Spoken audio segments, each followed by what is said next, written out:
the force right now is too small, and so we have to grow the force, and that's in the face of the recruiting challenges that we've highlighted in the report that the Army in particular, but also the Navy and the Air Force have faced. And why, and I'm going to interrupt you. Please. Why is it too small? Can you explain, in this setting, the threats that we are facing when we look at the adversaries that we face and how that has changed over the last decade? It's too small in part because the department was sizing itself for one conflict.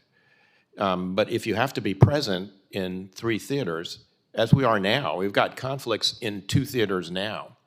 If we have a third conflict in a third theater, it's going to require a lot more forces. People talk, for instance, about the Indo-Pacific being largely a Navy and Air Force fight. That's correct, but the logistics that support the Navy and the Air Force will largely be manned by the Army. And so we have to have an Army that is sufficiently large that it can operate in all of these places potentially simultaneously. Because honestly, it is very hard to imagine today a conflict in the Indo-Pacific that doesn't become a global conflict very quickly.